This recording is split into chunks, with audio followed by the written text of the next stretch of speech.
Hey friends, okay, so today's video is actually a little controversial.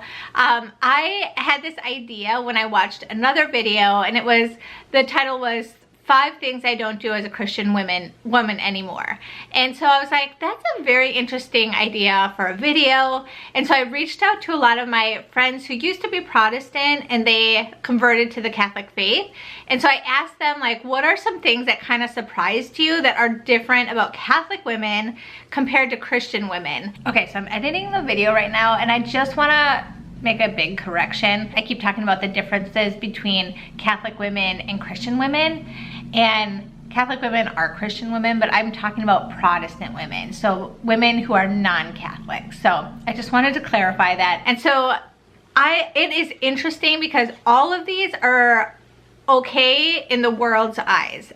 Every single one of these, all 5 of these, might shock you actually. If you aren't in a Catholic circle or you are maybe a new convert, this list actually might surprise you. And each one of these is actually considered a pretty big sin in the Catholic Church. So I'm gonna get into it, and know that if any of these do shock you, I'm gonna put links down below of things that might help you understand better. I'm not always the best communicator, which is ironic that God has asked me to do YouTube. So sometimes I feel like I lack in explaining things. So down below, I'm gonna put a whole bunch of different resources so you can kind of come to the conclusion as well. The biggest thing about like Christian women and Catholic women is we have the Pope. We have very clear boundaries within the Catholic Church, you know, so we don't want to be, it's called a cafeteria Catholic, where we believe some things but we don't believe in others. Like, we're kind of an all or nothing kind of church.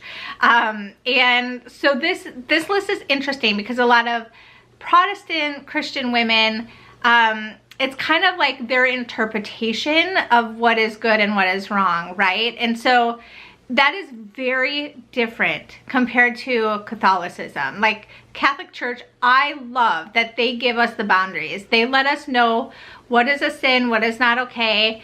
And the reason they do that is so that we can live more fully within Christ, right? Like if we stay away from sin, then we will get to be fully entered into Christ on a deeper level, right? So anyway, if any of these kind of shock you or disturb you, I understand. If you have not heard these before, I understand, but I just encourage you, before you get all mean in the comments, to just like soften your heart and ask God to open your heart and really to listen to Him and to look into it. There's a reason why all these things are not okay. Okay, so the first one is, as a Catholic woman, I do not use birth control. And as you can imagine, in the world, so many people use birth control. It's not even considered a sin in most Christian circles. But in the Catholic faith, it is a mortal sin to use artificial birth control. So, and the reason is very simple, because we don't want to play God. We want to be very open to God's will. And for that little miracle, a person to happen, it takes God to do that, right? And obviously a man and a woman. But the biggest thing is we don't want to play God. As Catholics, we are opening our hands and we say, God, what do you want? That is like the easiest, most simple way to become a saint, is say, God, what do you want? Yes, I have my own desires, my own feelings, but they might not always be in line with what God wants. So when we are open to life, that is a beautiful thing. Now, there is something called NFP, Natural Family Planning, within the Catholic Church. It is okay under certain circumstances. So there's 3 things. Okay, so as I'm editing this video, I wanted to say that the Catholic Church says that there are 3 reasons why it's okay to use NFP. That is if like you mentally, you can't, like, and also financially, if you're having a hard time feeding your family already, and also physically. So if you have like 6 C-sections and the doctor says no more C-sections, something like that. And that's something that you, your husband, and God need to come together and pray. So everything should be prayerfully done, right? Like when we use NFP, like that is something where we still want God the center of that as well.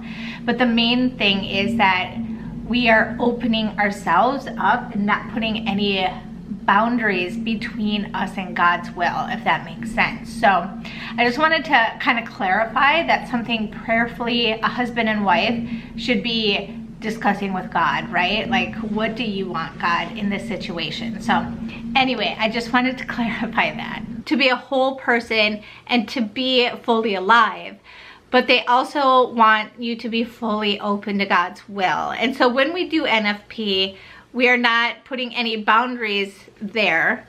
We are open, and God can still do miracles in that. And He has in my life, where I used NFP and I got pregnant, and it was a little scary, but now I have 5 amazing, beautiful children, and I can't imagine my life without them. And if I didn't use NFP, if I used birth control, I wouldn't know these 5 amazing children. And there were times that I was so overwhelmed in my life that I was like, I can't handle anymore. But God knew that I could. He knew it would be hard, but He knew that I could. And so that's the first thing, is no birth control. If you want more information on why is it a mortal sin to use birth control, I will put everything down below, because if you've never heard of that, and there's probably a good chance you haven't, because the church is not very good at talking about this and being open about this, but it is a sin. So it's putting a division between us and God. So so I will put all the links down below. The next one might surprise you as well, and that is yoga. I do not do yoga at all. I stay clear away from it because that is formed from the Hindu religion. And you might be saying, oh, but it's just stretching. It's not like I'm like worshiping a Hindu god or anything like that. But the thing is, Satan is so sneaky, and he can easily enter into us and play mind tricks. And kind of, I know people personally who have had that happen, where they do yoga and they're like, I'm just doing it for stretching and stuff. But what it can do, it can open you up to a spiritual realm that is not of God. So it is a Hindu religion. There are other amazing things like Pilates. Like you can do Pilates and you get, it's stretching as well, but it is, there's nothing to do, there's no controversial around it, if that makes sense. And I'll put links down below of different resources. A lot of exorcists have said stay clear of yoga, and I like I said, I know people who have been exposed to it, devout Catholics who have done yoga, and they said it was not good, and it took them a while to like get out of whatever it was that was attached to them. And so that's something, like, if you're not Catholic, you might not know that. Like, it's like I said, the world says yoga's so good for you, it's all about stretching, and you will find priests that say it's okay, but I know from personal people who have experienced the dark side of yoga. And I also know that exorcist priests that do exorcism say stay clear of yoga. And so I just encourage you to use other alternatives like Pilates and stuff like that that are totally fine. The next thing is horoscopes, so, or anything new agey. So you might be saying, well, for horoscopes, it's just fun. I don't even actually really do it, you know, but you're really, then why are you wasting your time on it? And that kind of goes with the Ouija board as well. I remember going to a party when I was in like 6th grade, and all the girls did the Ouija board, and thankfully my mom said never touch a Ouija board, never be involved. And so I didn't, and I was the only one out of all the girls. And they're like, oh, we just ask it what type of toothpaste do we use, and we think it's funny because it gets it correct every time.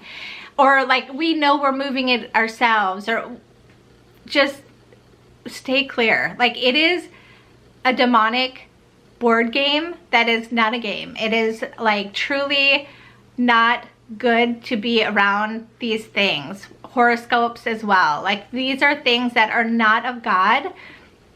You can have power from other sources other than God. Like, Satan has some power.